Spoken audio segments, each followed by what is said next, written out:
Senhoras e senhores, bem-vindos ao Jogada de Mestre, o podcast brasileiro sobre jogos de tabuleiro.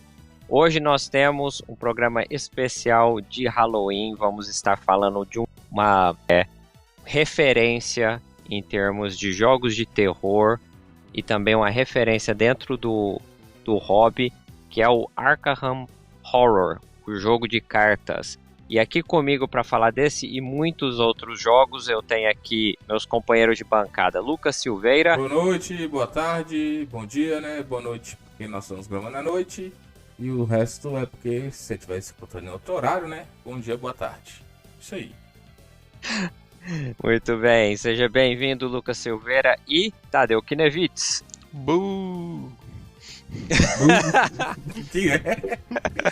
Ficou mais uma vaia do que um. Ficou mais uma vaia. Nossa! É susto de quem trabalhou 12 horas hoje. Tá acabando. Quase dormiu. No meio do bolo. Fiquei tão assustado, Tadeu. Aterrorizante, muito né? com o teu aterrorizante.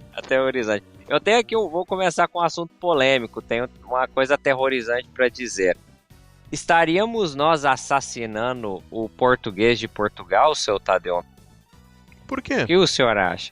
Bom, eu tive uma leitura aqui, uma reportagem da BBC, dizendo que o português de Portugal está ameaçado, e a ameaça vem, você nem imagina de onde. Pátria amada, idolatrada, salve, salve. Pois é, segundo a reportagem da BBC, influenciadores brasileiros, podcasters, entre outras pragas, né, das quais nós estamos fazendo parte, estaríamos, vamos dizer, destruindo o português de Portugal, influenciando os jovens portugueses a falar o português do Brasil ao invés do português de Portugal. Se a gente destruiu o Orkut, em Portugal, mas nosso português é muito melhor. Olha que a gente tem audiência em Portugal, hein? Segundo as estatísticas, nós temos audiência em Portugal. Um ouvinte, Cristiano Ronaldo. Nós já último capítulo, nós já alienamos os nossos ouvintes argentinos, agora os portugueses. Mas segundo a reportagem, seu Lucas Silveira, um jovem numa escola de Portugal, o filho de pais portugueses, pai e mãe português, começou apenas a falar o português do Brasil. Quando a professora foi ter uma conversa com os pais, descobriu que o responsável pela mudança de comportamento da criança era as horas que ele passava na frente do TikTok e o fato de ele apenas ouvir influenciadores brasileiros, né? Se ele passa tanto tempo no TikTok, acho que o menor problema dele vai ser falar com o Talvez, é provável. Aqui temos dois mestres, né? Dois professores que obviamente discordam que o problema seja ele falar português. Pois é, sim senhor. Brasileiro. Sim senhor.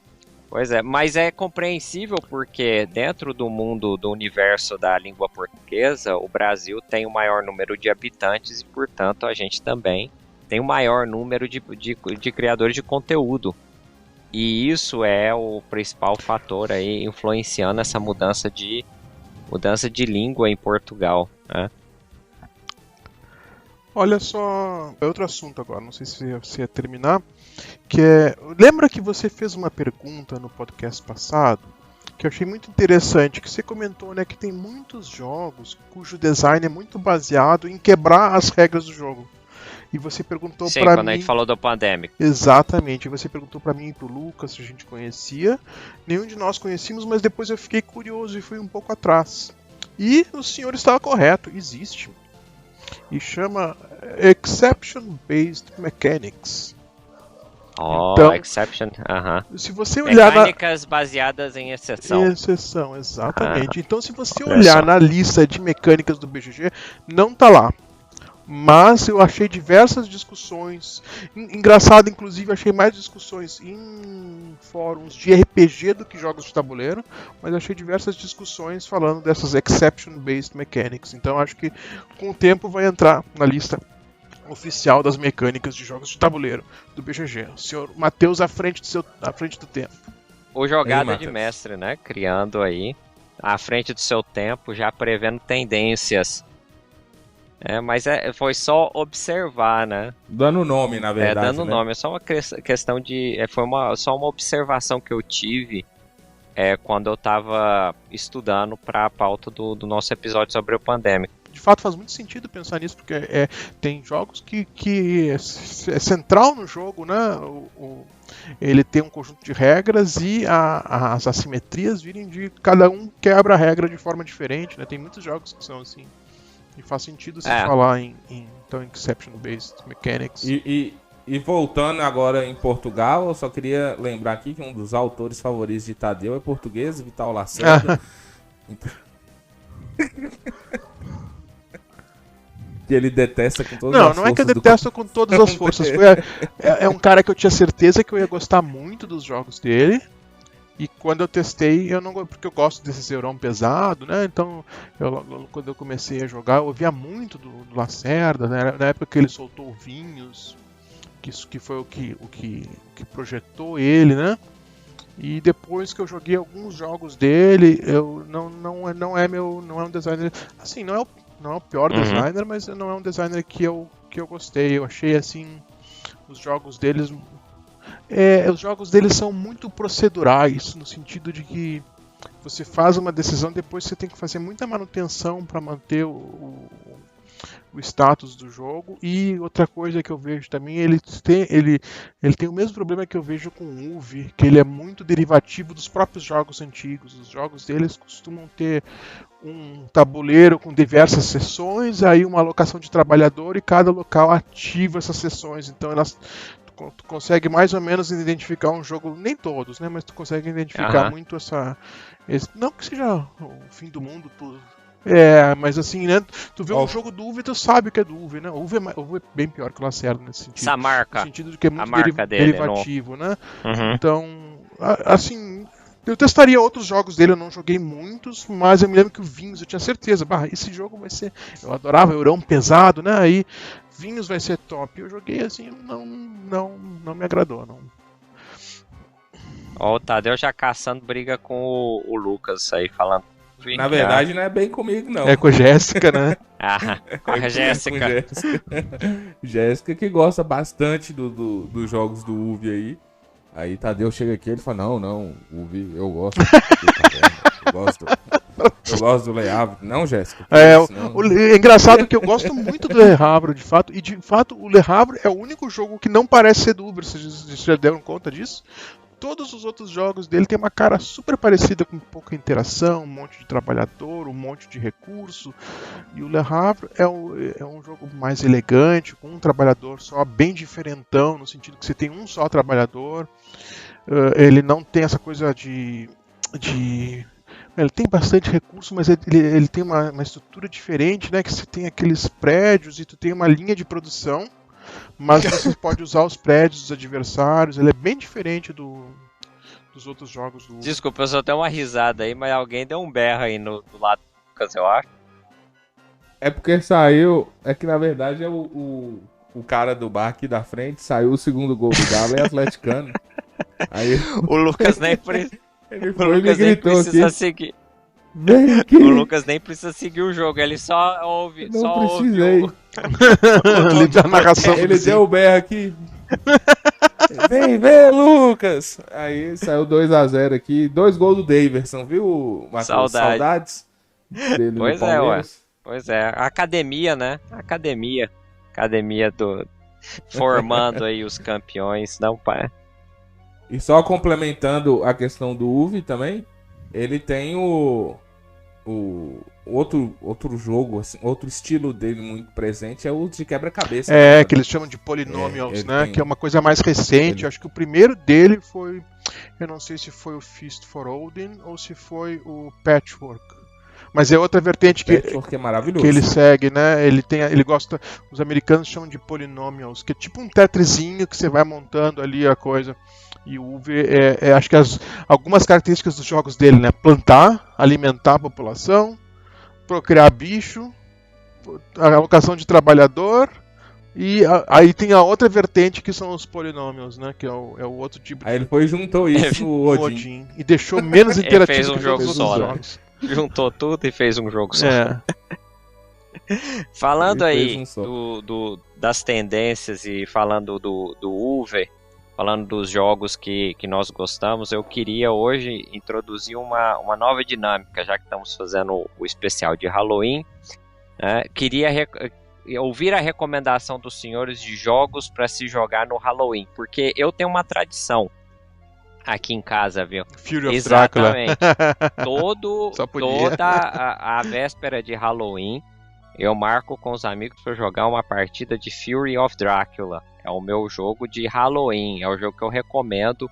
Eu já falei no nosso primeiro episódio sobre o Twilight Struggle. Eu falei do Fury of Drácula, né? Falei que eu tinha jogado uma partida dele. Inclusive, senhor, você tá na minha lista aqui de inimigos. Ah, é? O que eu fiz? Eu nunca tinha dado bola pra esse jogo aí. Aí você tanto falou dele, eu fui ler o manual, e agora eu quero essa porcaria de jogo, ele não existe no Brasil. Pois é, aí eu plantei a obsessão agora na tua cabeça, você vai... Não chega a ser obsessão, mas eu queria, porque depois que eu vi ele dos jogos esses de Hidden Movement, ele parece o mais interessante. Ele tem uma dinâmica bem legal, assim, eu não tinha dado muita bola pra ele antes de você falar, eu conhecia eu acho que eu não lembro se faz tanto tempo, eu acho que eu assisti uma partida da segunda edição lá há 15 anos atrás. Então, assim, eu tenho uma memória... Houveram muitas mudanças da segunda para a terceira edição, e da terceira para a quarta, só estética. Basicamente, só mudanças estéticas. A quarta foi a da WizKids, no caso, né? Sim, que é a edição que eu tenho, que tem essas figurinhas maiores, pintadinhas, toda bonitona, né? A versão que veio daqui pra cá é da Fantasy Flight, que já faz um tempo. Tem uns à venda super inflacionados lá na Ludopedia, que não justifica o preço que eles pedem. Sim. Que são essa versão mais antiga, mais feiozinha do jogo. Sim. E ele tem muitas semelhanças com o Arkham Horror. No sentido acho que o combate, as cartas, o design de arte, direção de arte é muito parecida com... Ele me lembra um jogo do Jack Stripador. Como é que é o nome daquele jogo? O Chapel. Mr. Jack. Whitechapel. Isso, Whitechapel, exatamente. Mas ele me pareceu mais interessante porque o Whitechapel tem aquela dinâmica bem tradicional desse tipo de jogo em que você encontra o bandido e pronto, né?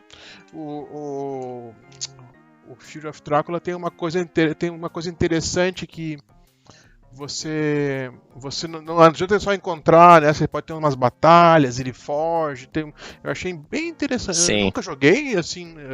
Eu acho que eu assisti a segunda edição há 15 anos, a minha memória vaga do jogo.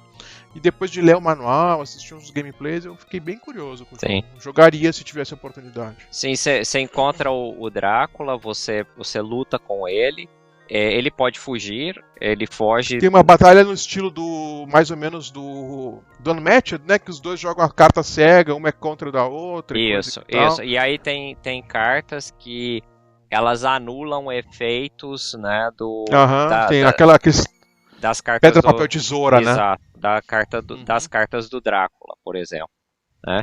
Então, se, por exemplo, ele usar Mesmerize, se você escolher Soco, que é uma carta muito básica, né, que todo o caçador tem, ela cancela o Mesmerize. Então o cara vai te mesmerizar, tu dá um na bem boca legal, dele, acaba. Né? Fica bem cinemático. Tematicamente a história emergente é bem legal. Fica bem legal mesmo. Essa é a minha recomendação, mas eu queria recomendar um outro jogo também, que eu adoro. Esse jogo é da Avalon Hill e se chama Betrayal at the House on the Hill. Não sei se esse jogo... Eu nunca joguei, mas eu sei é um jogo de traidor, só que você descobre quem é o traidor na metade do jogo. Isso. Não é um traidor, é um cara... um traidor porque o cara que é jogo possuído, se chama né? Traição na Casa em cima do monte, né? Então é um traidor. Mas é uma pessoa que é a pessoa que tá com a maldição, né? Que tá possuída. E sim, você descobre Só na metade do jogo. E existe uma versão bem legal desse jogo que se chama Betrayal at Baldur's Gate, que é a versão Dungeons Ok. and Dragons, né? Ok, eu ficaria com o original. E tem uma terceira edição muito legal, viu? Ele monta a mansão conforme você vai indo, tipo Mansions of Exato. Madness, né, que tem os quadradinhos e você vai investigando. Só uma correção, Letters from Whitechapel. Letters from Whitechapel, sim. Eu me veio na cabeça a imagem da caixa. Jogo que tem sim, lindona, que né? tem uma sombra do Jack Stripador num beco, né? Eu quase comprei esse jogo lá em 2011 quando tava em Jogão, realmente. E esse Betrayal, ele é da Avalon Hill, tá na terceira edição. Já, a terceira edição é bem legal, bem bonita. Ela te dá essa sensação de filme de filme de terror tipo B que passava na Bandeirantes à noite, né? Porque você tem os adolescentes dentro de uma casa. E aí o único problema dele, na minha opinião, é que ele tem 29 cenários diferentes. E você tem que usar um dos cenários para poder jogar, porque os cenários dão a situação, né, regem a situação e dizem, né, quais os efeitos da maldição, quais são as condições de vencer para cada cenário. Sim, o cara que é amaldiçoado é o cara que tá com mais dano, é o cara que tem essa valência maior ou menor. Isso. Eu me lembro disso aí. Eu não joguei, e mas aí eu o problema é que se você é dono do jogo, você joga os 29 cenários, já não tem mais mistério para você, entendeu? A solução é ser amigo do Lucas, e aí você nunca vai jogar a segunda vez o jogo, tá resolvido. Mentira, mentiroso. Eu já joguei alguns jogos 2 vezes. É raro. Calúnia. Cara, eu até entendo que 29 vezes é até muito, né? É muitas vezes para você tirar o jogo da prateleira, mas tem uma limitação, né? Eu tenho que citar. E eu recomendaria esses 2 jogos aí para jogar no Halloween, né? Eu até vou tentar me adquirir uma cópia aí do Betrayal at the House on the Hill, porque e em casa o Halloween é uma coisa grande na minha casa, porque minha filha adora Halloween. Ela tá... Na Europa tem essa tradição, né? Aqui no Brasil o povo caga, velho. Aqui é engraçado, Lucas, porque é o seguinte: a Polônia, por exemplo, que é um país católico como o Brasil, o dia de finados é um dia muito importante na Polônia. É extremamente importante. E a razão pela qual o dia de finados é importante na Polônia é porque o dia de finados é um feriado pagão. Ele não era parte do catolicismo. O catolicismo incorporou ele para que os povos pagãos da Europa, né, se convencessem a se batizar. Então, que eles não abandonassem as tradições, para que eles não abandonassem as tradições antigas, eles incorporaram diversas celebrações, né, dos calendários pagãos, e o dia de finados é um desses feriados, né? Então, o polonês se prepara para o dia de finados de uma maneira absurda. É como a gente fala muito do México, do Dia dos Mortos, é uma coisa similar. É dia de você ir você tem que se reunir com a família. É quase dia de jogo da seleção brasileira.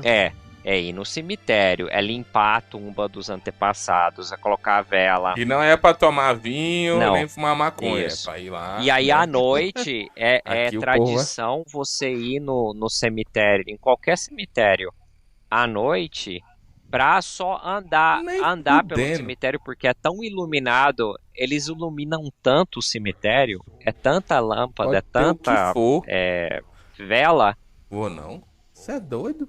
Então é muito. Então aí você pega o Halloween, encaixa muito, né? Porque o dia de finados é dia 1º de novembro. 2 de novembro e o Halloween é dia 30. E 1.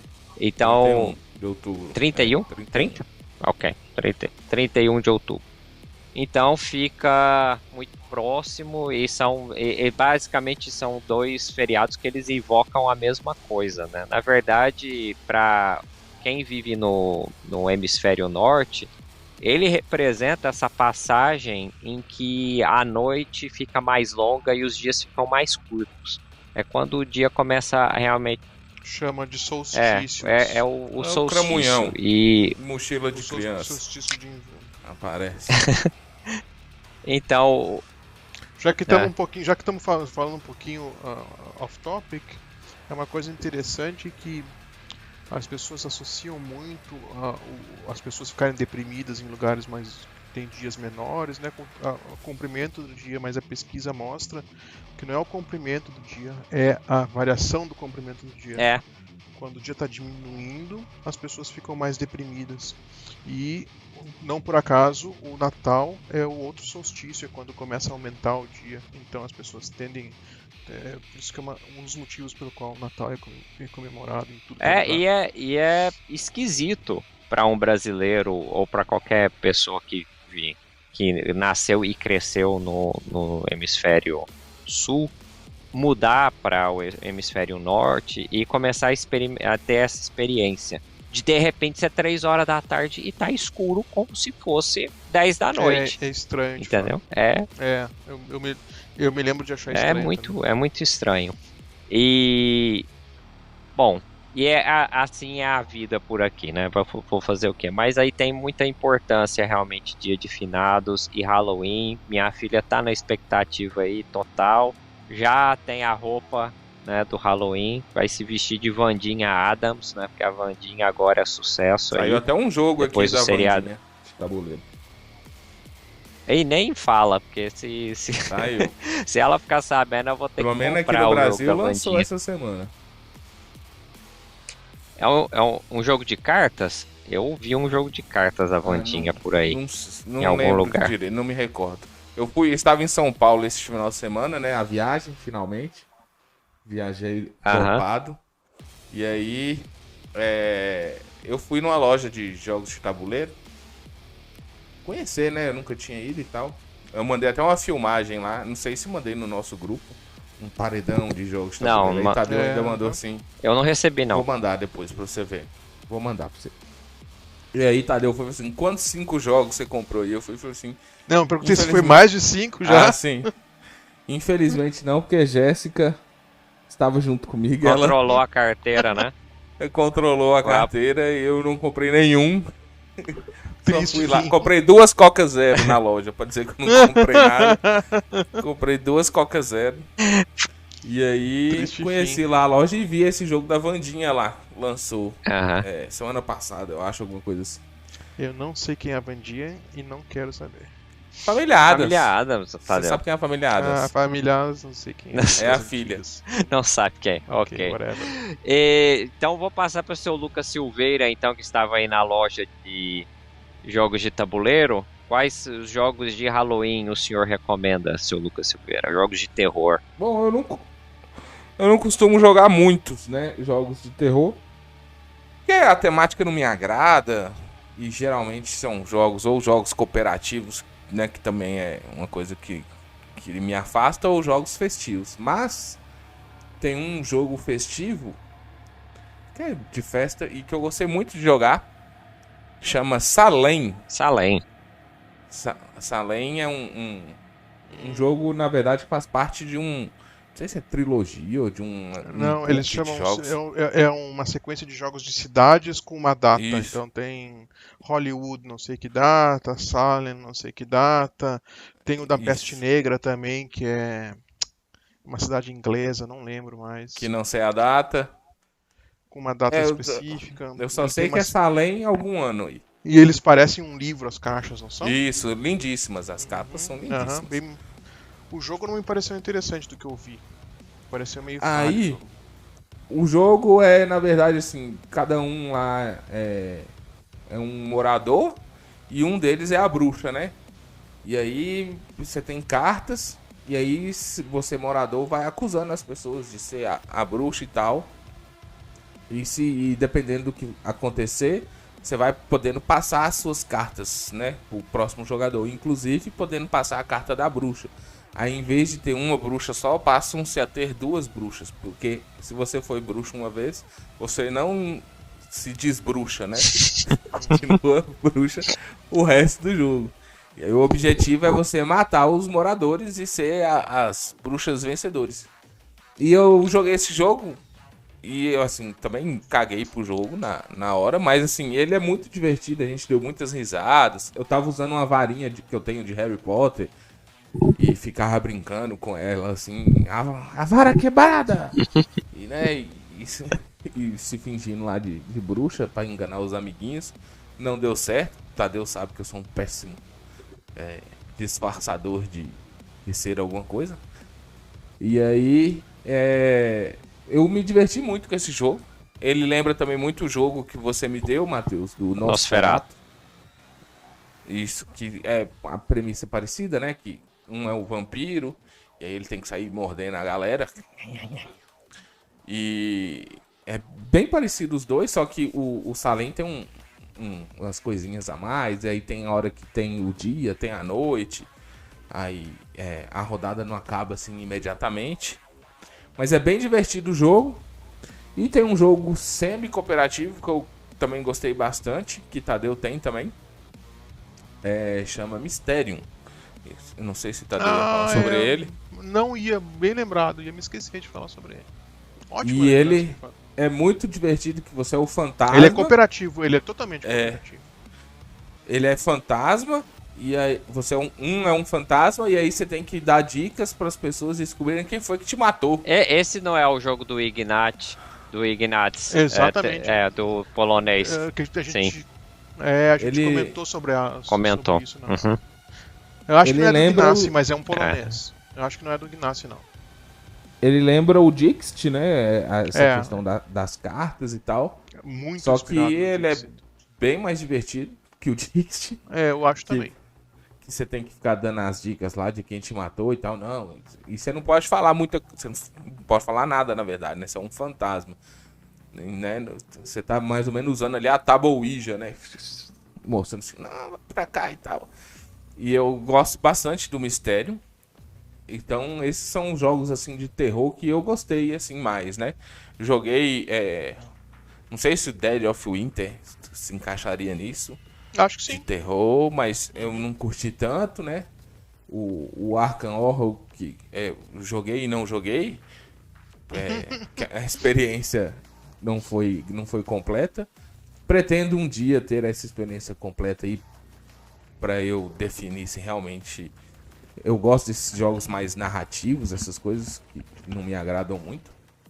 Mas como ele é o melhor desse estilo, talvez ele entre assim, eu queira fazer algumas campanhas, não sei. Então esses são os jogos mais que eu gostei assim, foi o Salem e o Mistério, que eu indicaria aí pra galera jogar. São jogos divertidos.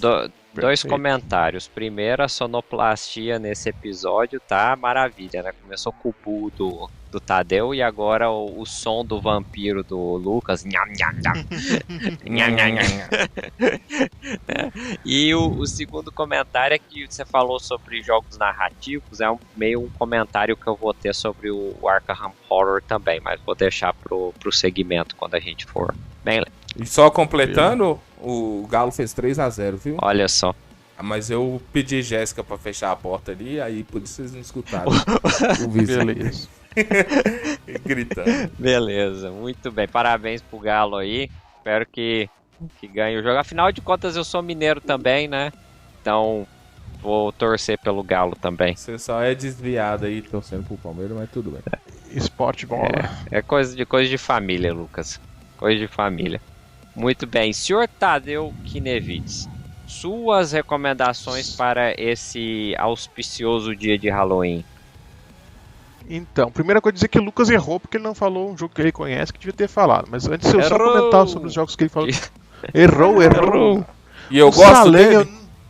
Sim, o Salem eu nunca joguei, mas quando eu li as regras eu fiquei com dois problemas com ele. Número 1, pelo que eu lembro, ele não é... Como é que seria? Auditável é uma palavra em português? Auditável? Sim. Não dá pra você verificar Ele não é os auditável, né? resultados, é isso? Exato, porque quando o cara passa a carta de bruxa, tu tem... Não, tá, ok, você vai jogar com gente que não vai roubar, mas eu não gosto quando os jogos tu não pode verificar que ele tá correto. Eu acho que é o caso do Salem, não é? Porque o cara pode passar a carta de bruxa e depois ele tem que te dizer que ele tava com a carta de bruxa, né? E outro problema que eu tenho com ele... Vocês chegaram a ver Mas eu um acho filme... que chega a ser auditável porque a pessoa que recebeu vai te falar. Pô. Pode dizer, ok. Vocês viram o filme dos anos 80, The Thing? Sim, a coisa. Esse filme é fantástico, né? Um dos melhores filmes que tem dos meus filmes favoritos. Tem muitos jogos que tentam fazer esse The Thing e eles têm...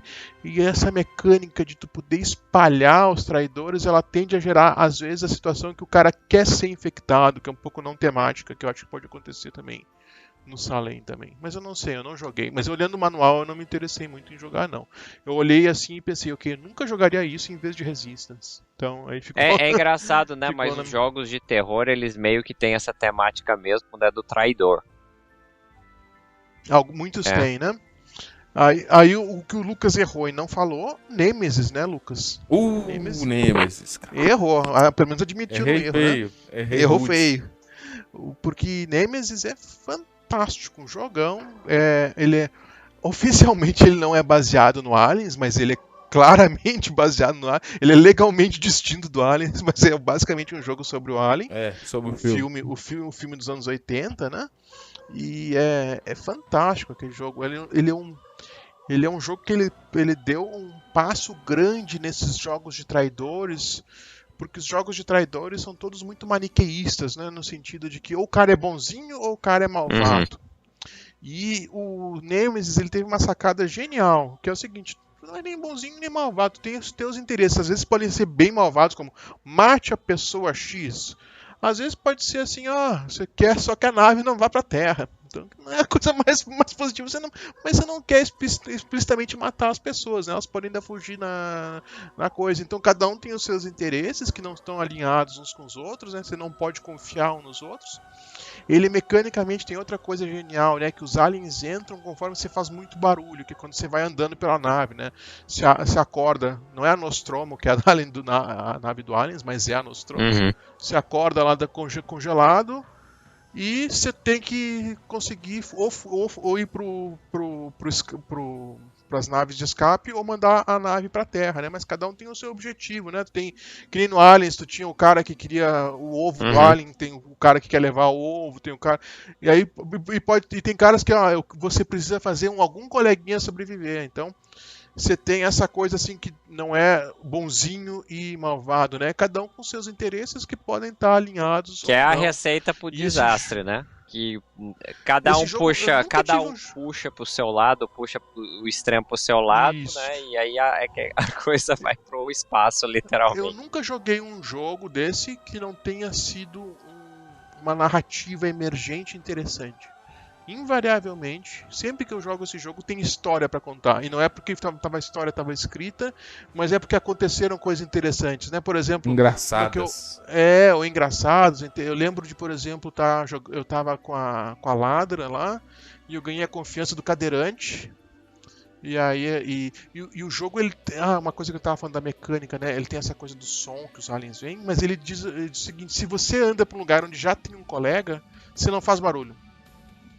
Então, ao mesmo tempo que você não confia nos colegas, você se sente compelido em andar com eles, prontos para ser traído por eles. Então, ele tem essa mecânica que é genial. Acho que essa sacada acho que é a sacada mais genial do jogo. E eu lembro que eu ganhei a confiança do cadeirante e o meu objetivo era matar ele.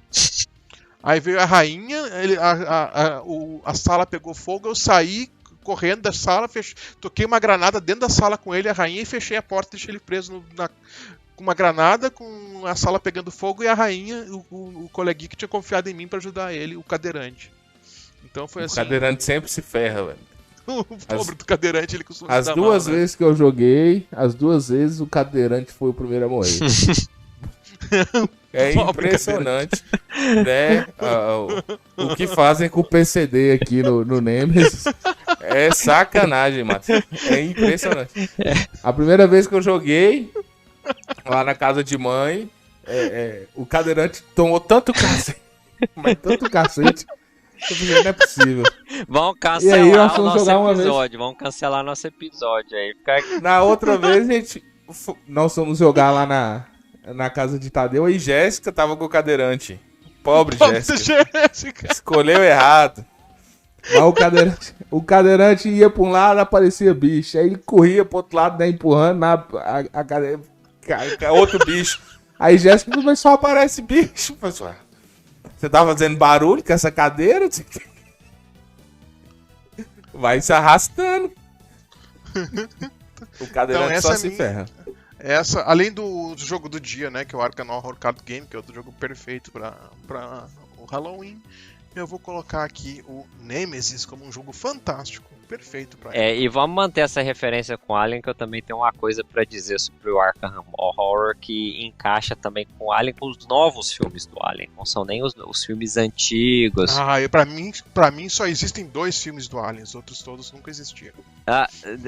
Os modernos, você não gosta de nenhum? Eu nunca assisti. Você nunca assistiu? Ué, tá, mas você tem que assistir, ué. Eu não vou assistir. Então, não. Então o que eu vou falar talvez não vai ter muito sentido pro Tadeu, mas vamos manter essa referência aí e vamos começar com o jogo do mês aqui, o jogo que a gente preparou para esse especial de Halloween. Vamos falar hoje de Arkham Horror, o jogo de cartas, The Card Game.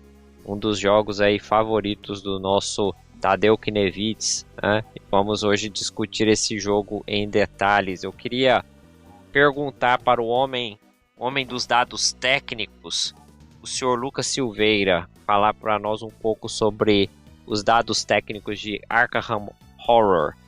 Então vamos lá, o Arkham Horror, The Card Game, né, é um jogo expert, né, que é publicado aqui no Brasil pela Galápagos Jogos, e pelo mundo afora aí, Asmodee, Fantasy Flight, Ipormar, Asmodee da China, Coreia Board Games, Galacta, Hobby World, Asterion, um tanto de lugar aí publica. Eu acho até que a primeira, na Polônia, a primeira edição foi pela Galactica. Aí, ó. E a segunda edição é da Fantasy Flight. Então ele é publicado por um monte aí de editora mundo afora, já comprovando aí o seu grande sucesso. E quem fez foi o Nate French e o M.D. Newman, né? Corrijam aí meu inglês, mas deve ser por isso aí, Nate French e M.D. Newman. Eu acho que Newman é uma moça, não tenho certeza. Olha só. E as categorias, ele é uma categoria de colecionável, né? Você tem que colecionar, porque são muitas expansões. Jogo de cartas e Dungeon Crawler.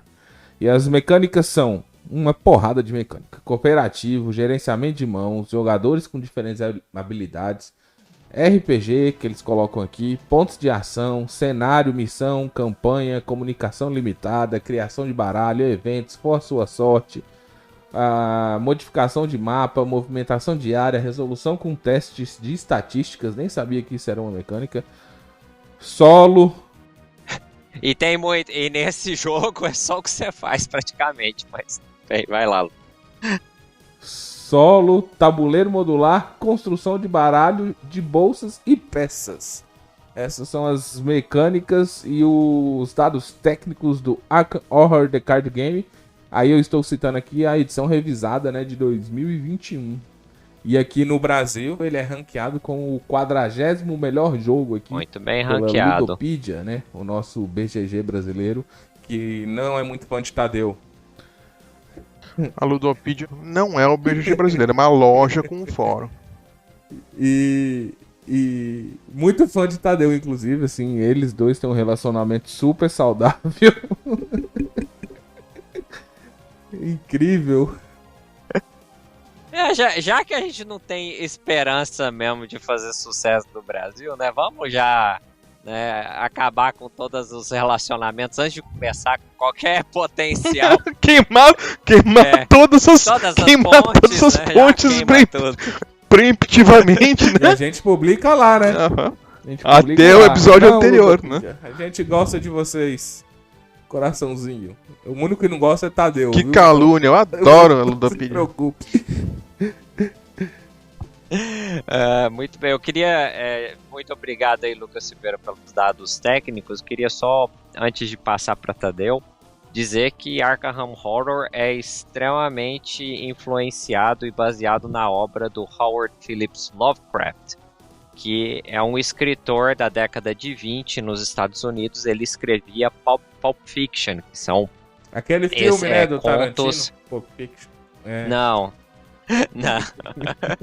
Ei, meu Deus do céu. Tá vendo o que a gente tem que lidar, hein, Tadeu? Ignorante, Mas faz né? alguma referência ao filme do Tarantino, porque o filme do Tarantino ele é escrito como se fosse um dessas revistinhas, né, de banca de jornal, em que via várias histórias, né, principalmente uma que se chamava Weird Tales, era onde ele publicava a maioria dos contos dele, e esses livrinhos eles traziam muitas histórias diferentes de vários autores diferentes, por isso, e como eles tinham capa feita de papel, né, e eles eram feitos de papel jornal, tiveram esse nome de Pulp Fiction, é por isso que o filme se chama Pulp Fiction também. E só eu quero tirar uma dúvida com vocês, porque tem o Arkham Horror sem ser card game. Qual que veio primeiro? O normal ou o card game? O normal de passagem, é antiquérrimo. É um dos...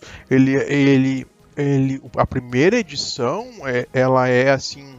Quando tu vai falar, quais são os primeiros jogos modernos de tabuleiro, se você fizer uma lista, um deles vai ter lá o Die Macher, vai estar lá o Arkham Horror, o Merchant of Venus, vão ser esses jogos que vão ser citados. O Arkham Horror, se eu não me engano, é dos anos 80. O Arkham Horror? A primeira edição. Normal. 1987. Ele é um jogo assim, ele é foundational, né? Ele me foge a palavra em português, mas assim, ele hoje em dia eu não teria interesse em jogá-lo, mas assim, é um jogo que foi desses jogos que mostraram, né, que jogo de tabuleiro não precisava ser só banco imobiliário, só war, né? Então tem o Arkham Horror, tem o Die Macher, né, que é meio que o pai dos jogos euro, né? O Die Macher, ele simula as eleições alemãs de 1986, ou seja, né, um ano antes do Arkham Horror. Eu acho que o Merchant of Venus, a primeira versão, também vai ser mais ou menos dessa época. Tem aquele também de corrida de 89, o Downforce, né? Ave César. Ok. Deixa eu só falar uma coisa, gente. A Arkham é baseado uma localização, uma localidade fictícia que o H.P. Lovecraft, né, criou, né, nas suas histórias e é trazida em muitos dos contos, né, do Lovecraft, essa cidade onde acontecem muitos eventos sobrenaturais, né? Só para falar um pouquinho do Lovecraft. É a Varginha dele, né? A Varginha do Lovecraft. Comentário absurdo. Você sempre pode contar com o Lucas pra fazer uma adaptação aí, né, do... Eu não esperava muito, mas essa conseguiu me pegar de surpresa, muito bem. Buh! Buh! Né, e caiu como uma luva, né? Ha! Ha! Gugu, Lucas, o homem do Ha! Ha! Homem do Ha, você lembra do homem do Ha, Lucas? Fazia no Fantástico. Eu lembro. Que torta. Aí, ó, mais uma coisa do Halloween aí. Ha! Aconteceu um monte de coisa falsa. Sim, e o... Padre Quevedo já diria, isso não existe. Isso não existe, essa Nintendo. Muito bem, eu queria só dizer que o Lovecraft ele é conhecido mundialmente como sendo o pai do horror cósmico. Então, o horror cósmico sendo o terror que veio do espaço sideral. Aí você tem a coisa, né, como o Tadeu mencionou The Thing. Não só isso, né? Ele tem muita essa coisa assim do unknowable, né? Do que é impossível de tu conhecer, da magnitude do espaço, né? Que pra mim eu gosto muito dos livros do Lovecraft, que é um dos motivos que me ajuda a gostar do jogo, é gostar dos livros dele. Eu só tô mencionando isso antes de falar do jogo, porque realmente você vê todos esses temas dentro do Arkham Horror. Né? O H.P. Lovecraft, ele tem uma frase famosa dele, né, em que ele diz que o medo é o sentimento mais forte do ser humano e o maior medo de todos é o medo do desconhecido. Sim, é uma das famosas. E ele realmente, todos os contos dele, ele traz essa ideia de que o ser humano vive num mar de ignorância e que isso é a melhor coisa para o ser humano, que o ser humano não deveria buscar o conhecimento que está à margem, né, da vida, porque esse conhecimento é tão incompreensível para a mente humana, né? A mente humana é tão limitada que não ia ter condição de entender o que está acontecendo, e que aí todos os personagens, a maioria dos personagens do Lovecraft, normalmente as histórias dele tem sempre um narrador que sobreviveu ao terror em questão, e normalmente ele é um narrador não confiável, porque ele normalmente enlouqueceu no processo de estar em contato com essa força cósmica, né? Isso está em praticamente todos os textos do Lovecraft. Também é uma representação do medo que ele tinha na própria vida dele, porque tanto o pai quanto a mãe dele foram institucionalizados. Abduzidos. Não, foram institucionalizados por... o pai dele sofreu de sífilis e foi institucionalizado, e a mãe perdeu, né, a cabeça e ficou louca depois da internação do pai e da morte do pai. E ele tinha muito medo de que esses traços fossem genéticos.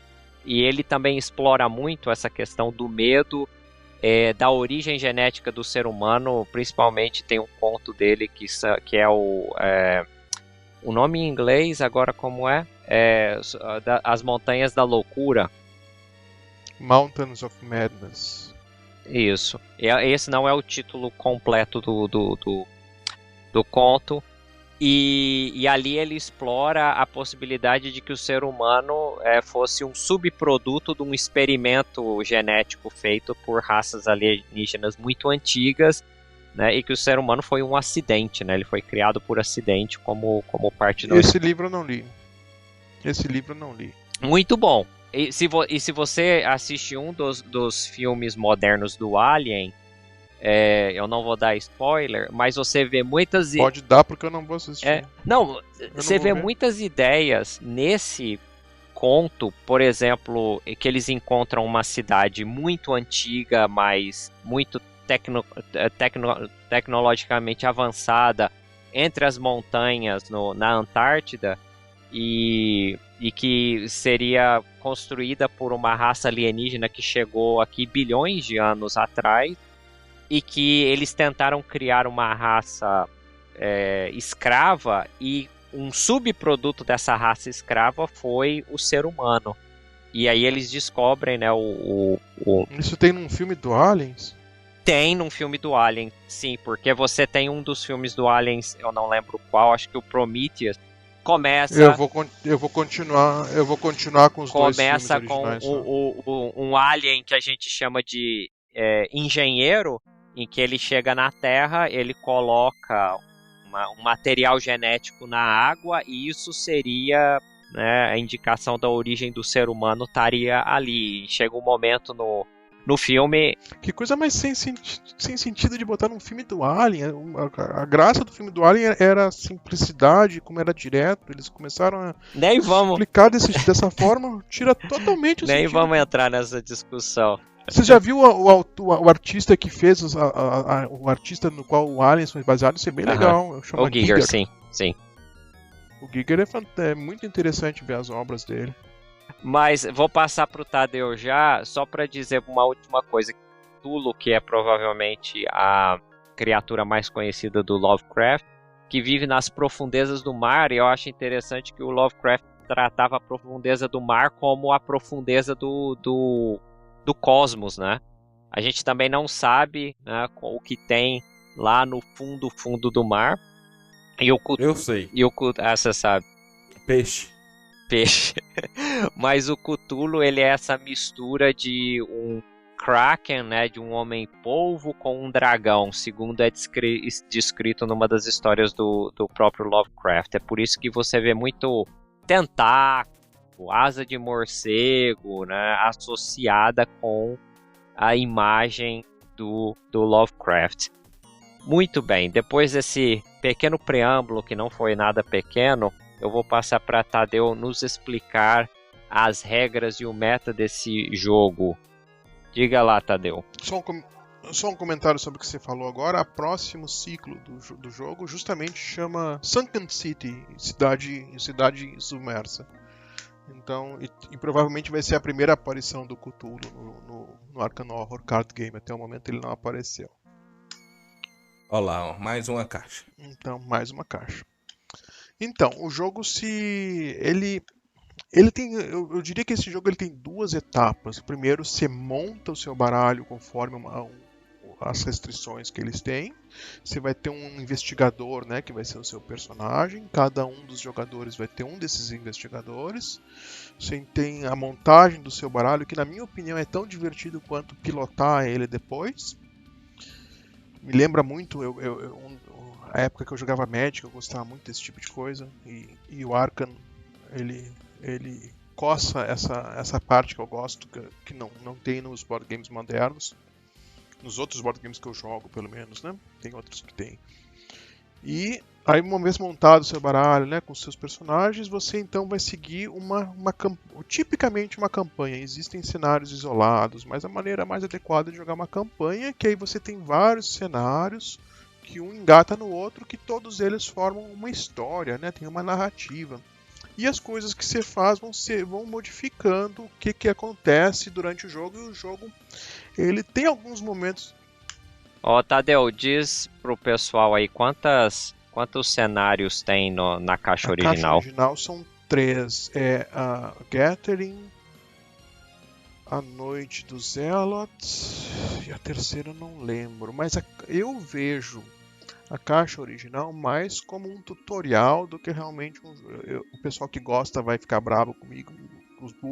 O resto do pessoal que gosta comigo vai ficar bravo comigo, mas eu considero que o jogo ele fica completo quando você tem acesso a pelo menos um ciclo de história completo, né? Que você tem aquela narrativa de 7 ou 8 histórias com um arco narrativo interessante. Inclusive a primeira história, uma das coisas legais, eu tô desviando um pouquinho da explicação das regras agora, mas uma das coisas interessantes que ele tem, eles são bem respeitosos com a obra do Lovecraft. Eles tomam algumas liberdades, mas assim, por exemplo, o primeiro ciclo chama Legado de Dunwich, que é basicamente uma fanfiction, né? Uma história contada depois do livro, o Dunwich Horror. E é bem legal para quem lê o livro depois ver os personagens que você tinha visto no livro, anos depois, e a situação se desenrolando depois do que se passou no livro. É bem interessante. E como é que...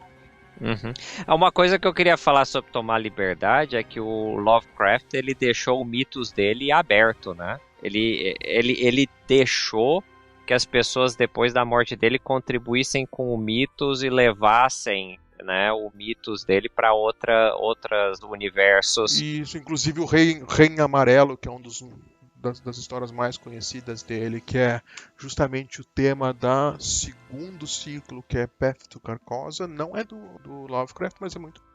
Continue, tá? Ele morreu? Lovecraft? Lovecraft há muito tempo. Morreu pobre, inclusive, porque... Como de praxe com gênios, né? Então, como é que você joga o jogo? Eu não vou explicar todas as regras. Ele não é um jogo tão complicado quanto eu falo, mas não é um jogo que pode se explicar em 5 minutos. Você vai no seu turno ter 3 ações, né? Você começa com 5 cartas, 5 recursos. Você todo turno vai ganhar uma carta e um recurso e você vai fazer 3 ações, né? E as ações, tipicamente, são jogar uma carta, ou se movimentar, ou pegar um recurso, ou pegar outra carta. E dos méritos do jogo é que cada cenário é completamente diferente do outro. Mas, como via de regra, o que você vai fazer, você tem a agenda e... agenda e... me foge o nome. Agenda... Me foge o nome, mas você tem o relógio do jogo, né? Que vai recebendo Doom, vai recebendo marcadores de perdição, que é o relógio do jogo. E você tem o que você quer progredir, né? Que você tipicamente faz, não sempre, ganhando pistas nos lugares onde você visita. E aí você tem combate, você pode as suas cartas podem ser as suas armas, as ações especiais que você faz. E aí o seu objetivo é tipicamente terminar o cenário. E uma coisa legal do jogo é que quase todos os cenários têm mais de uma forma de terminar. Acho que todos, talvez. Tem mais de uma forma de terminar e isso tem consequências nos outros cenários. Então, tipicamente você ganha ou perde realmente só lá no finalzinho. No início do cenário, você termina o cenário e você nem sabe. Você tem uma ideia se você foi bem ou não. Mas, você descobriu o culto aqui, tal pessoa morreu, tal pessoa sumiu, e aí o jogo diz, né, anota isso e isso vai ter consequências depois, né? E ele tipicamente tem esse arco narrativo muito legal. Uhum. Então ele junta essa ideia... Ô, Tadeu, e recomenda-se que você comece com um dos cenários? Qual o cenário que o jogo te recomenda começar? Eu recomendo seguir a ordem cronológica que foi lançado lá fora, se você quer entrar no jogo. Uhum. Na minha opinião, para começar, compra a caixa base, dá uma testada naquilo, assumindo, né? Eu não estou com o jogo funcionando no ponto alto dele. No momento que você comprar uma caixa, que eu recomendo que seja justamente essa, o Dunwich Legacy, o legado de Dunwich, que aí você tem um cenário inteiro, todo com 8 cenários, né, com uma história elaborada, e aí você vai ter toda a experiência do jogo. Eu recomendo pelo menos isso. E ele é daqueles jogos que pode ser muito bem eles chamam de lifestyle games, né, que pode ser um jogo que você joga pro resto da vida. Tem canais do YouTube que eu assisto e os caras só falam de Arkham Horror há, sei lá, 6 anos. Eles fazem vídeo toda semana. Uhum. E porque é um jogo que quando você tem pouca coisa, ele fica com pouca variabilidade, mas cada vez que você tem um ciclo, né, você tem uma história diferente que pode ser jogada, e aí você ganha personagens diferentes também, e aí, por exemplo, eu joguei Dunwich Legacy, o que eu devo ter iniciado ele umas 8 vezes e terminado umas 4. Uhum. E eu jogaria de novo, sem o menor problema, porque vai ser divertido. Ainda mais, eu tenho uma regra, né? Você tem o que é o investigador líder, que é o cara que toma as decisões na história. E a minha regra é que se tem um jogador novo que nunca jogou, ele é o líder. E eu não falo nada pra ele fazer. E isso tende a deixar o jogo bem interessante. Ó, o Tadeu desviando aí do Alpha Gamer, Player. Diga. Uma dúvida, Tadeu, e mesmo... Pode falar. O arco narrativo sendo linear, né, assim, ele não vai mudar. Mas o jogo em si, ele muda, né? É tipo assim, as decisões... Muda, assim, porque, assim, as duas expansões mais recentes, elas já têm um estilão mais sandbox, a Scarlet Keys e o Hemlock Vale, que são as últimas duas. Você pode inclusive seguir em rotas diferentes. O Hemlock Vale, eles tiveram a ideia de botar uma ideia de dia e noite, porque uma das coisas legais que eu não falei também no jogo é que você ganha experiência de um cenário para outro e você faz upgrades no seu baralho.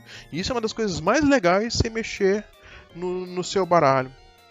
Então, e aí o problema é que se você faz uma coisa que não é linear, né, pode ficar fácil ou difícil. Os Scarlet Keys têm um pouco desse problema. A ordem que você pega pode tornar o jogo muito difícil e a primeira run no jogo pode ser bem frustrante. Uhum. O Hemlock Vale, eles conseguiram acertar melhor isso.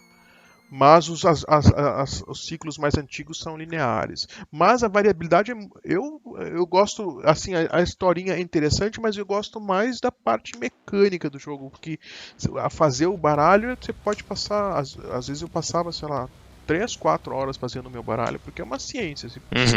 É que nem fazer um baralho de Magic, né? Você pode bolar umas coisas super E tem elaboradas, super gostoso aplicativos, de né? fazer. Tem aplicativos que te ajudam a montar o baralho. Eu baixei um aplicativo que tem todas as cartas. Você escolhe o personagem e você pode ir montando o baralho já no aplicativo e salvar o baralho. Exatamente, ele te dá as estatísticas eu uso o que não é um aplicativo, não é um site, mas é o ArcanDB. Tadeu é anti-aplicativo. Meus baralhos. Aqui, ó. Não baixa o aplicativo. Tem Esse aplicativo que eu baixei, ele inclusive ele pega tudo do TP, do ArcanDB. O nome dele é Arkham Card. Eu vou contar uma Card. história aqui, Matheus. Eu baixei um aplicativo que chama Ludohall. Vou fazer a propaganda aí, mas foda-se. E o Ludohall, você coloca a sua coleção e ele te dá um tanto de estatística, né? Tipo de vitórias, de porcentagem de jogos. Tempo que você jogou. Uma média tipo assim, de jogos. Se você jogou 10 vezes, 5 jogos. Aí vai estar a sua média de 6, de 5, quer dizer, né? Se jogou 10 vezes 5 jogos, sua média é 5 e tal. Se você coloca o preço do jogo, ele te fala quanto que custou, né, entre aspas, cada partida. Então, é bem legalzinho. Os meus jogos estão todos muito caros. E aí... tá, eu falei assim, não, cara, que negócio legal e tal, não sei o que. Tem site? Eu falei assim, não, só aplicativo. Ah, que pena. Ele é super anti-aplicativo, ele não usa aplicativo. Só o WhatsApp e o Telegram aqui agora, forçado pra poder gravar. O Telegram eu tô usando. O Telegram eu tô no site. Não tem o Telegram no meu celular. Olha só, nem isso. Nem isso. Nem pra nós, o Lucas. Ele abre uma exceção. Ele abre uma exceção pra nós.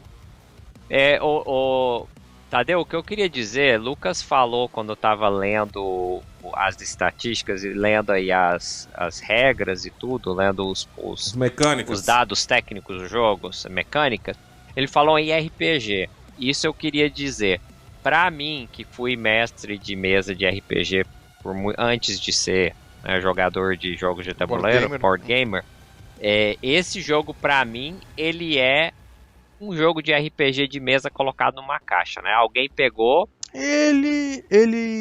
Eu não faria essa redução, mas assim, dos jogos de tabuleiro, ele tem um feeling bem nesse vibe. Eu botaria o jogo tipo Descent.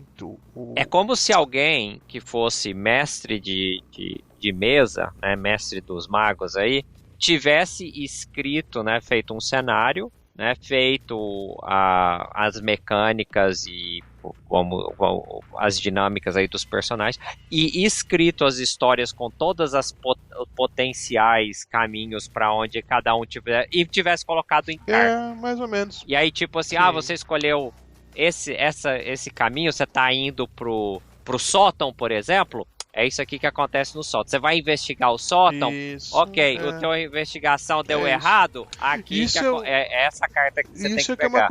Isso que é uma outra coisa legal do jogo. Ele tem um mapa todo elaborado, mas o mapa é todo feito com cartas e ligações entre essas cartas, que é outra coisa legal, né? Ele pode ser montado durante o jogo. E tem uma outra sacada que eu acho muito boa também, é o que eles chamam da Bolsa do Caos, que eles fizeram uma coisa, né? Teria um dado esse jogo, tipicamente. Porque esses jogos, ele tem na essência dele que tu não vai ter controle total do que se passa. Uhum. Então ele tem esses jogos da linha Arkham, o Eldritch Horror, eles têm essa ideia, né, de que você pode fazer estratégia, mas você vai muito com a onda, né? As coisas acontecem e você não tem muito controle. No card game você tem mais controle do que nesses outros. Mas o jogo, a sorte é parte da experiência de jogar esse jogo. E a Bolsa do Caos é uma coisa interessante, que isso seria um dado, mas o que eles fizeram? Você bota um monte de fichinhas numa sacolinha e você puxa ela. Até aí pode parecer como um dado, né? Mas o que pode acontecer? Você pode manipular essa bolsa, você pode botar alguma coisa no cenário, pode botar tokens nessa sacola. Cartas do seu baralho podem botar tokens nessa sacola. Cartas do seu baralho podem puxar alguns tokens e trancar eles. Então você pode mudar a estatística. Exato, então você nunca vai ter controle total sobre a coisa que está se passando. Inclusive tem um token, né, que é um token vermelho com um tentáculo, não por acaso, que é o auto-fail. É o auto-fail. Não importa o que acontecer, você fracassou. Então com raríssimas exceções, você vai ter certeza que você vai fazer funcionar. Vai funcionar. Mas você tem muita ferramenta para mitigar isso. Uma dica que eu quero dar, se algum dia, Matheus, você for jogar algum jogo que tenha que tirar essas coisas da bolsa, que vai prejudicar a galera, nunca deixe o Tadeu fazer essa retirada, porque invariavelmente a gente vai se ferrar. Ok? A gente vai se ferrar. Ele é mestre, ele é super mestre em tirar esse token vermelho, e é que a vez que a gente jogou, eu acho que eu cometi um erro, porque é o seguinte, o Matheus falou, né? Eu tenho muito. Quando eu convido alguém novo para jogar Arkham, eu sempre me esforço muito para não ser intrusivo na experiência da pessoa, né? De não ficar mandando na pessoa. E aí fomos jogar o Lucas Nagem, que já jogou algumas vezes, ele joga às vezes comigo, a gente tá numa campanha no momento. E aí veio o Lucas, que nunca tinha jogado. E aí o que eu fiz? Eu deixei o Lucas Nagem, que nunca tinha montado um baralho, montar um baralho sem ajudar em nada. Você falou isso, acho que no episódio passado, ó. E o baralho dele foi um desastre, pobre, não tinha como não ser, né? Porque ele não tinha experiência nenhuma. E eu vi que a coisa não ia ficar boa, mas eu quis deixar ele ter essa experiência de fazer e depois aprender, né? E eu fiz um baralho para Lucas, mas foi um baralho, um personagem que eu gosto bastante, mas um baralho muito elaborado, difícil de jogar. E aí foi assim, a gente tomou, e eu sempre jogo no hard esse jogo. Ele já é um jogo difícil, eu jogo no hard. E aí eu fui na máxima da prepotência, né? Deixei um colega que nunca tinha montado um baralho montar sozinho. Botei um colega novo no jogo com um baralho difícil de jogar e taquei no hard. E aí o jogo passou o carro na gente. Foi um espetáculo, assim. Mas a questão de retirar da bolsa não cabe só nesse jogo, não. No Nemesis, ele também é mestre em tirar a rainha, tirar qualquer jogo que você tem que... É verdade. Não deixa ele tirar... Não deixa. Ô, Tadeu, o Fury of Drácula tem uma bolsa também, Passa viu? longe. Mas é a bolsa... Não, mas essa bolsa é uma bolsa para você tirar os tickets de trem. Para você saber quantos espaços o caçador pode andar de trem. Mas ele tem uma outra mecânica interessante, que é um deck de cartas, que são as cartas de item. E se você tira de noite, você tira de baixo e pode dar pro Drácula, né? Então, se você tá à noite, você vai comprar... Você tá numa grande cidade, pode comprar item à noite, você tira a carta de baixo do deck, sai uma carta do Drácula, você tem que dar pro Drácula. Agora, se você compra de dia, você tira de cima do deck, aí você vê, por exemplo, que é a carta do Drácula, e aí você pode descardar. Só jogar fora. Você descarda. Ele nunca vai tirar do Drácula de dia e sempre vai tirar de noite. Isso é um fato. De noite sempre vai ser a carta do Drácula, né? Não permita que ele faça isso. Mas é interessante o que o Tadeu falou, porque sim, os dados eles têm uma possibilidade estatística fixa, né? Mas quando você tem a bolsa e você tira coisas da bolsa e você põe itens dentro da bolsa... Isso é integral no jogo, né? Isso é integral no jogo. Tu tem muitas... Ele tem 5 classes principais, que são os místicos. Os místicos são meios... Bom, o próprio nome diz, né? E cada classe tem as suas habilidades. Uma das coisas que o místico faz é conseguir justamente mexer nessa bolsa, né? Trancar tokens, olhar mais de um token e devolver colocar... Bom, todos podem colocar tokens lá dentro, mas o místico é o que tem mais facilidade de mexer nessa bolsa. Aí tu tem os Guardians, que são... Eles são mais assim os caras de combate, de ajudar os colegas se metendo na frente do perigo pros colegas. Tem os Rogues, né, que seria tipo uns ladrões, né? Não sei se é essa a tradução. Põe aí.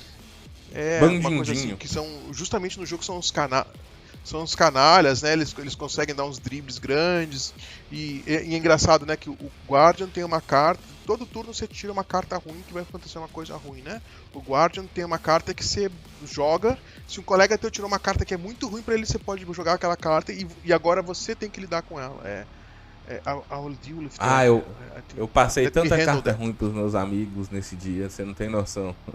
Aí e os ladinos tem uma carta que é o contrário, né? Ele recebe uma carta ruim, ele passa pro colega. E justamente o do toda hora então essa pega carta aqui, ele passava pros filho, eu colegas. passo aí pra Lucas um tanto. Toma, Lucas. Te vira, negão. Toma. Te vira que é teu. Aí tem os Seekers, que são meio que os investigadores mesmo, né? Os detetives, eu acho que seria a tradução, que são os caras que são focados em investigar. Aí tem os Survivors, que é uma das classes que eu mais gosto, que eles vão meio aos trancos e barrancos, o que eles conseguem fazer o mínimo necessário para conseguir sobreviver e seguir adiante de qualquer jeito, e o que eles fazem é não morrer e continuar indo como dá. Então, Como cada um Zeca isso. Pagodinho, nos trancos e barrancos lá vou eu. Exatamente. Você só não é feliz. E outra coisa muito legal tem um do bicho jogo atrás de você. E não agradece também, né? De jeito nenhum. Outra coisa legal do jogo é que os personagens têm muita personalidade, né? Cada personagem eles fizeram de forma mecânica trazer a personalidade dos caras. Por exemplo, né? Deixa eu te dar um exemplo interessante. Tem o Finn Edwards, que é o traficante de bebida lá, que é do Lucas. O que ele faz, ele é um cara liso, ele é um cara que consegue driblar facilmente os inimigos, ele consegue acessar coisas ilegais com facilidade, bebida, arma ilegal. E aí ele dribla os caras, dá uns tiros pelas costas, faqueia pelas costas, é bem temático. Na mecânica, o que aparece na temática da historinha do personagem. Isso se reflete com vários deles, né? Então é uma coisa bem legal nele. Uma coisa que eu gostei bastante do Arkham, que eu achei muito legal, que é a questão dos danos. Porque geralmente em alguns jogos você só toma dano físico, né? E nele você tem o dano mental. Eu achei isso sensacional, você ficar... Que é muito temático com a ideia de loucura do Lovecraft, Isso é né? Você típico. tomar dano mental é muito legal. Ô Lucas, você de ficar muito perto de... qualquer obra de entretenimento baseada nas obras do Lovecraft vai ter essa mecânica. Seja um videogame, de loucura, seja um videogame, seja um jogo de tabuleiro, porque ele justamente explora, como eu falei no começo, os personagens, os narradores nas histórias do Lovecraft, eles normalmente são pessoas que sobreviveram ao horror e eles nunca saem ilesos, a sanidade deles nunca sai ilesa. O Stephen King, que é um autor que eu adoro, eu li muitos livros do Stephen King. Sei muito sobre o universo, né? O Stephen King, eu não sei se vocês sabem, mas ele constrói um universo próprio dentro das histórias dele, né? Centrado no tema da Torre Negra. Eu li todos os livros da Torre Negra e li muitos livros do Stephen King relacionados com a Torre Negra. O que é interessante nas histórias do Lovecraft e nas histórias do Stephen King é assim, o bem vence, pelo menos o Stephen King, né? O bem sempre vence, mas o mal, ele perdura. O mal, ele sobrevive, o mal, ele prevalece, no final das contas. E com o Lovecraft é a mesma coisa.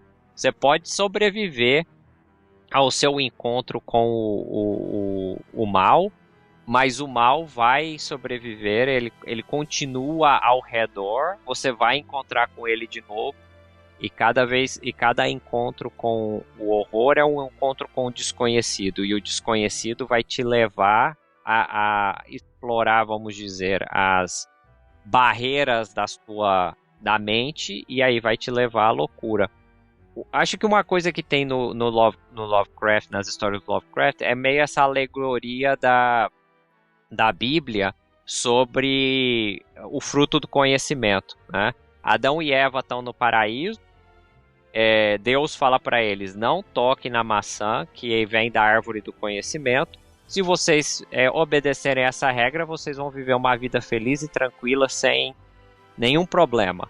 Mas aí eles decidem que, pela natureza humana, eles querem conhecer, eles querem saber o que existe para além do paraíso, então eles vão e comem a fruta do conhecimento. E Lovecraft, como ele coloca a origem do ser humano como sendo um experimento genético, nós, no presente momento, vivemos como no paraíso. A gente está nesse momento em que a gente não sabe o que realmente está acontecendo em nossa volta, mas a partir do momento que a curiosidade humana, que é também outro ponto, que inclusive nesse jogo é bem explorado, você está sempre investigando, né? Você está sempre buscando pistas, etc. Né? Quando você decide conhecer e sair dessa inocência, aí você vai perder a sua sanidade, porque o que está por trás é incompreensível para o cérebro humano, e aí você vai ficar doido. Tem a questão das expansões, né? Aham. Que são novos. Quantas expansões tem, assim, você sabe, por alto? Eu não vou Quantas saber o número de expansões? cor, mas eu acho que eu vou saber elas em ordem. Vamos lá. Tem a caixa base, aí depois veio o Dunwich Legacy, que é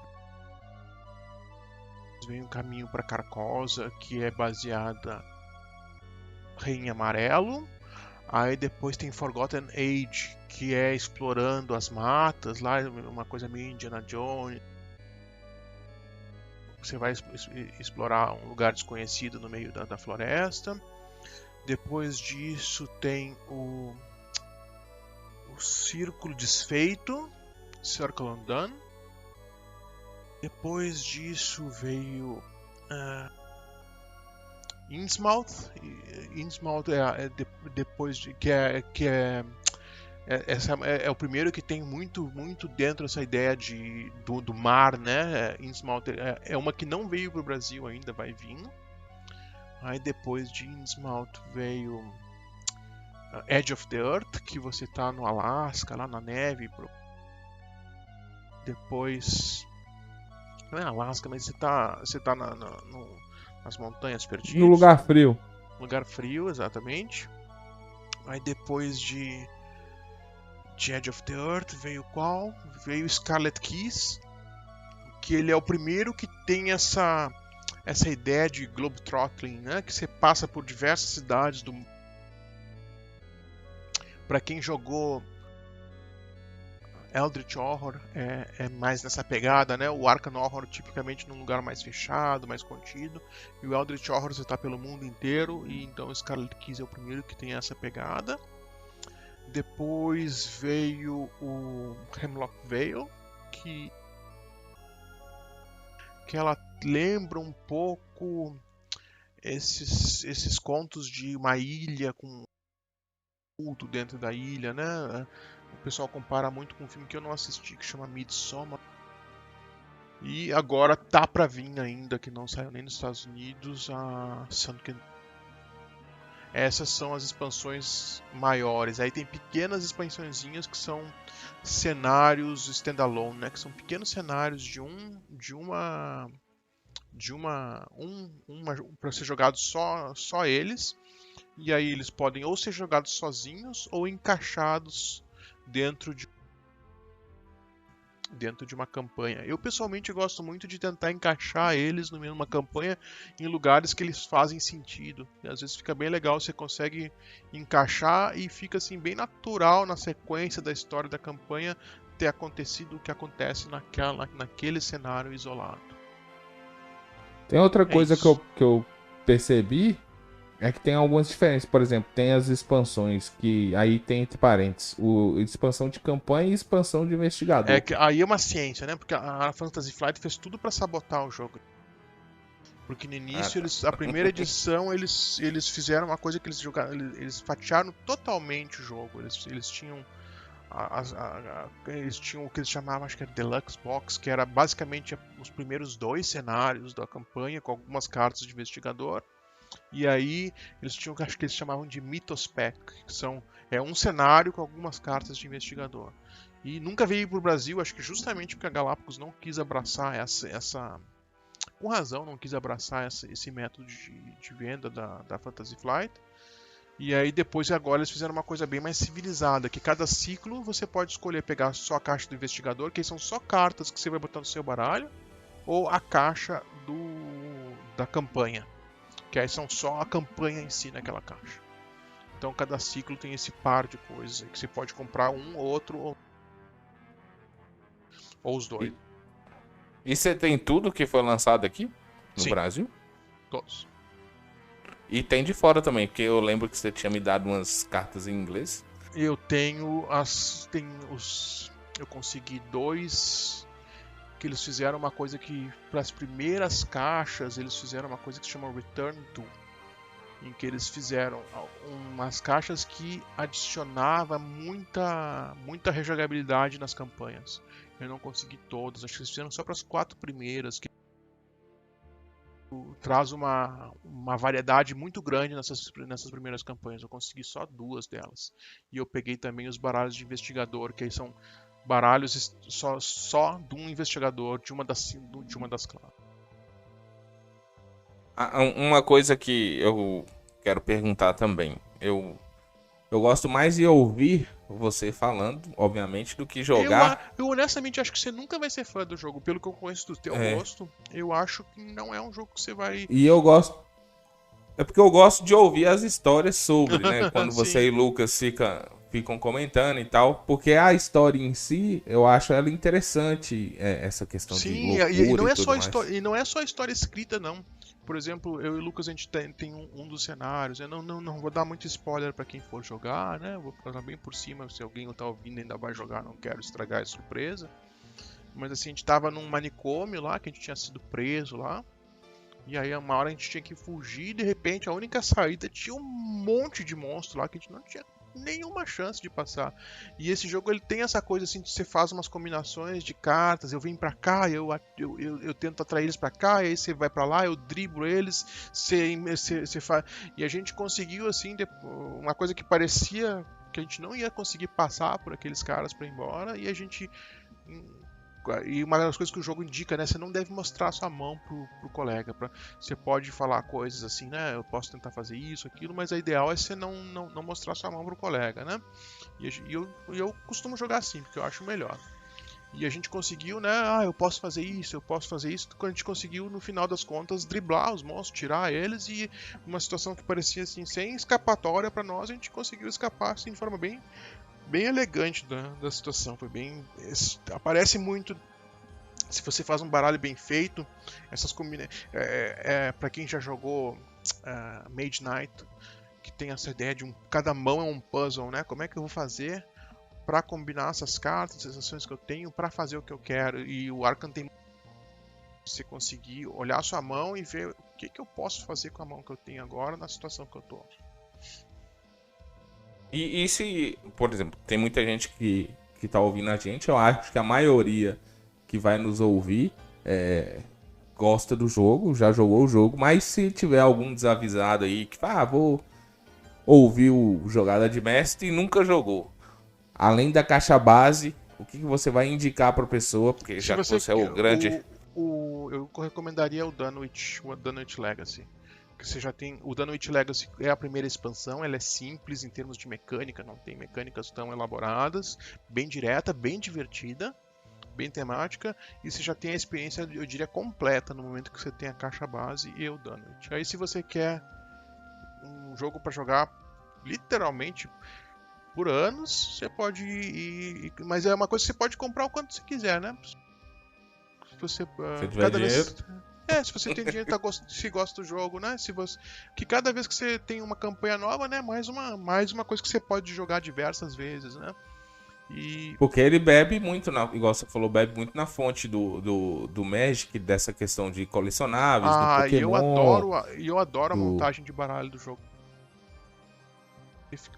Eu aprendi estatística com uns 10 anos pra jogar Magic. Então eu queria saber, né, qual é a probabilidade de eu tirar aquela carta e essa carta na primeira mão e não tirar aquela. Então eu aprendi, eu fui literalmente estudar estatística com um adolescente pra jogar Magic.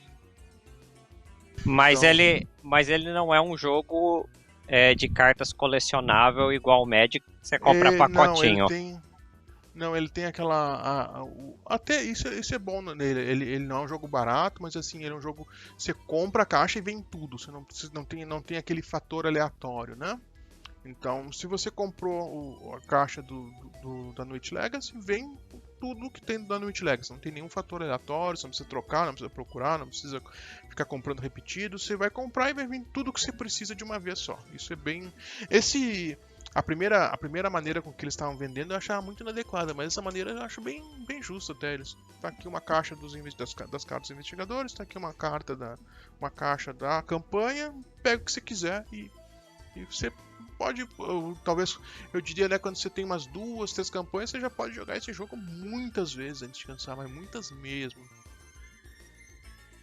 E como é que você indicaria uma montagem de baralho? O que a pessoa tem que levar em consideração para não fazer a mesma cagada que o Lucas fez, né? Aí, Lucas, ouça isso aqui, as dicas, por favor, para na próxima vez que você for montar o seu baralho.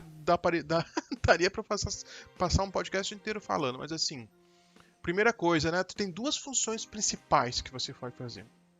Ou você vai investigar, ou você vai dar pancada, né? Os americanos chamam de o Goon, que é o capanga, e o Clover, né? Que seria o detetive. E você pode pegar um cara misto, né? Mas você tem que saber, você tem que ver, né? Eu recomendo jogar com 2 ou 3 pessoas. Pra mim é o ponto ótimo do jogo.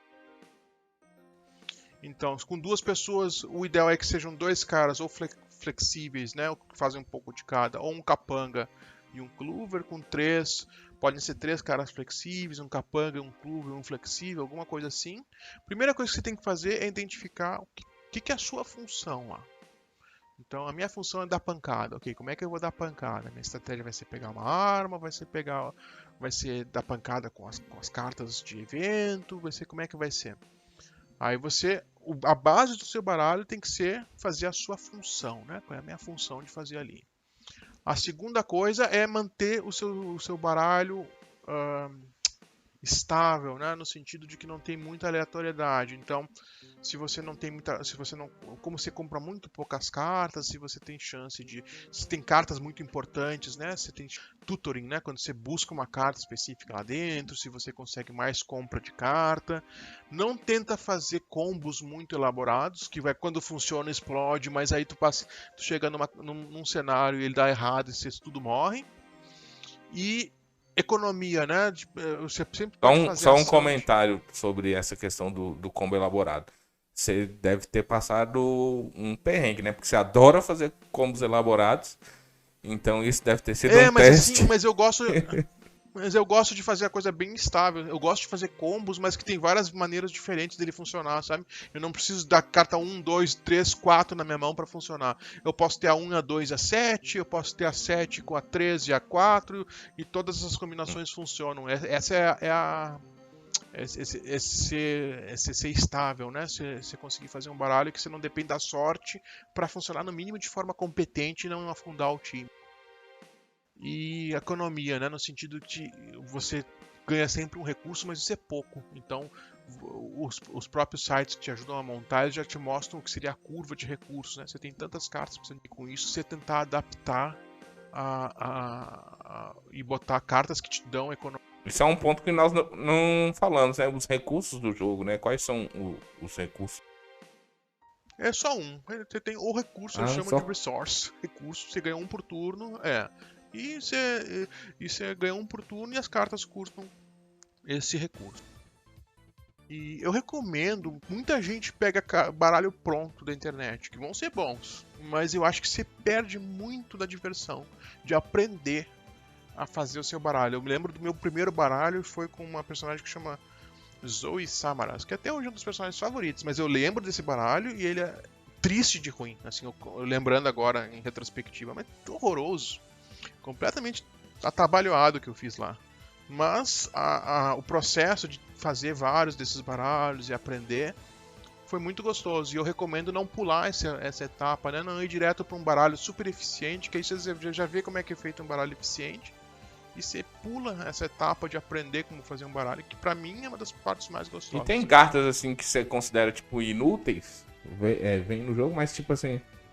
O jogo ele tem um mérito bem grande no sentido de que assim, pra complexidade do jogo, ele tem um pouco, mas pra complexidade do jogo tem poucas cartas que eu chamaria de cartas que são injogáveis. Eu diria que talvez seja há pouquíssimas cartas, talvez uma a cada 20 cartas não entram em baralho nenhum, talvez menos até. E tem poucas cartas assim que são mais fortes que os outros.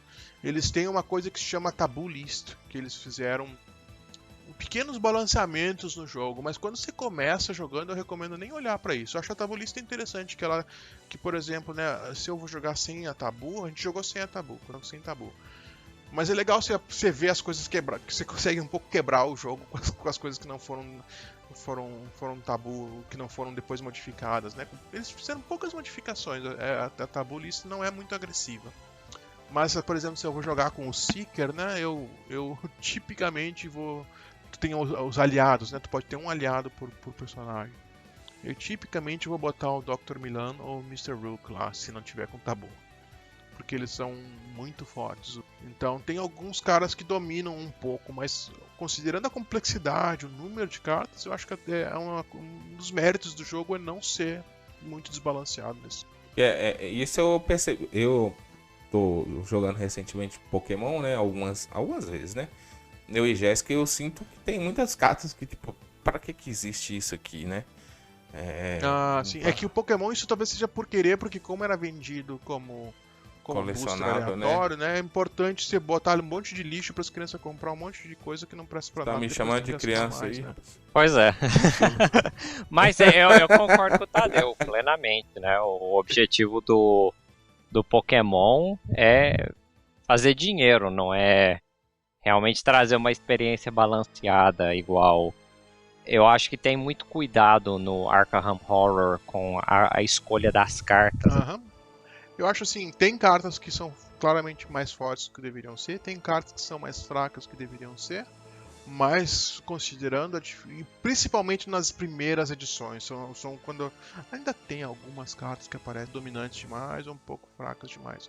Mas considerando o número de variáveis que eles têm que controlar, eu considero o jogo muito bem balanceado. Bom, eu tive a experiência, não foi uma experiência ruim, porque eu sempre me divirto jogando qualquer tipo de jogo. Eu aprendi isso com o Tadeu, inclusive, né? Tipo, as pessoas que estão lá, o momento é divertido, independente do jogo. E as companhias são agradáveis. Eu sempre gosto de jogar com o Tadeu, a gente sempre, com o Lucas, né? A gente sempre rende histórias, as rivalidades que eu tenho com o Lucas, né? As brincadeiras que eu e o Tadeu fazemos e fica zoando um ao outro. Por exemplo, jogos em duplas, eu e Tadeu agora não jogamos mais, né? Nós estamos separados, nós pedimos divórcio, né? A gente não consegue. É que nem o Lucas Nagem e o Matheus Nagem não podem jogar junto também. Não jogam juntos. Então, assim, são coisas... sempre me divirto com jogos. E apesar de não gostar de jogos cooperativos, eu gosto da presença, do como que foi. Por exemplo, eu tava com o personagem que sempre dava carta ruim pros amiguinhos. Eu me sentia super bem fazer isso, entregando pra Lucas. Então, assim, não foi um... eu fiz muito isso também. Não foi uma experiência ruim o jogo por conta das pessoas e do divertimento. Então, assim, obviamente eu toparia jogar de novo, apesar que Tadeu fala que não é o estilo do meu jogo, de fato não é. Mas pela experiência, pelo convívio lá, eu gostaria de jogar de novo. Na Ludopedia, né, o BGG brasileiro, eu dei uma nota 7 pro jogo, que geralmente pra mim. É justo, acho que é mais eu acho que pro seu gosto, acho que é mais ou menos o que vai converter. É a nota 7, jogaria de novo. Não talvez uma campanha igual o Tadeu fala, mas cenários isolados, né? Que é aquele negócio igual você falou que existe, né? Cenários isolados que você joga. Então eu gostaria de jogar isso, porque eu não me vejo fazendo uma campanha de 8, 9 cenários igual ele e o Lucas fazem. Porque eu não tenho paciência para isso. Ultimamente eu tô gostando de jogos rápidos. E aí, recentemente eu comprei Campos de Arle, né? Do querido Uwe. E uma coisa que eu estava com medo, que eu estava vendo as pessoas falando, que o jogo duraria 2 horas, 2 horas e meia. Eu falei, puta que pariu, o que eu fiz?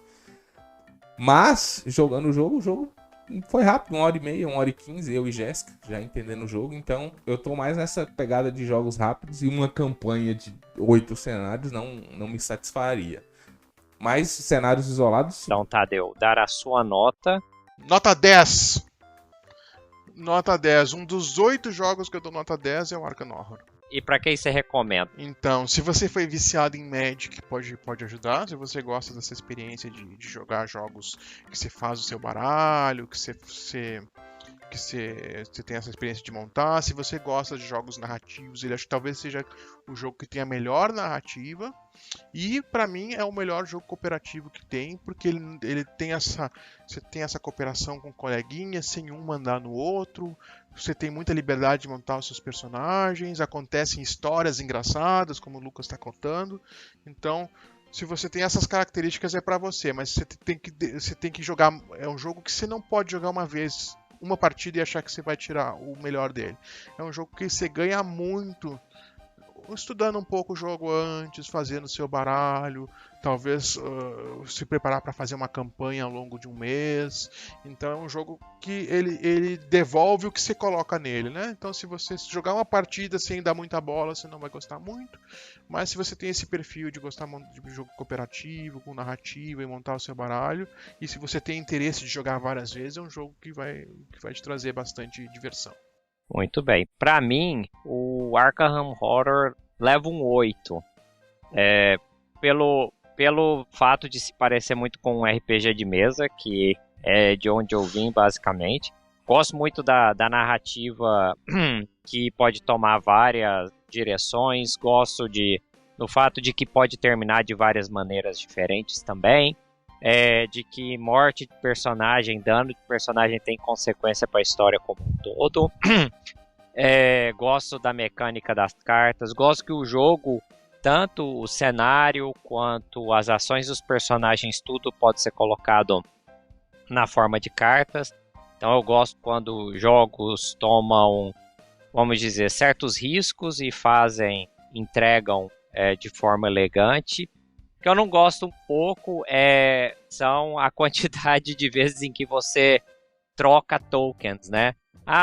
Você fez uma ação, ok, aí tira token de dentro da sacola, aí a carta fala pra você, aí você tem que pôr um token no seu personagem, né? Um token de Doom, ou um token de loucura, né? Ou um token de dano, aí tira da key point lá.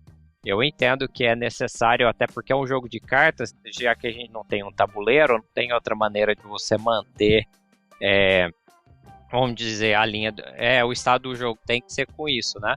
Mas, pra mim, até é um jogo com uma nota bastante alta, também é um jogo que eu apreciei quando joguei, então fica aí minha nota 8 para Arkham Horror. E nossa recomendação aí para os ouvintes: joguem, se possível, durante o Halloween para dar aquela apimentada aí na sua festa de Halloween em casa, certo? Fechamos então, senhores, para hoje? Fechamos. A discussão se alongou, mas acho que foi muito, muito interessante aí falar do Arkham Horror e suas inspirações literárias também. Muito bem, agradeço aos senhores Lucas, muito obrigado, senhores Tadeu Kinevitz e Lucas Silveira pela participação no episódio de hoje. E aí vamos nos despedir. Vamos nos despedir e até a próxima, pessoal. Valeu! Até a próxima. Nos sigam lá no Instagram, na Ludopedia. E é isso aí. Tamo junto. Um beijo. No Spotify e no Deezer. Se a gente vai lá também. Um abraço. Falou. Até mais. Muito obrigado, gente. Valeu.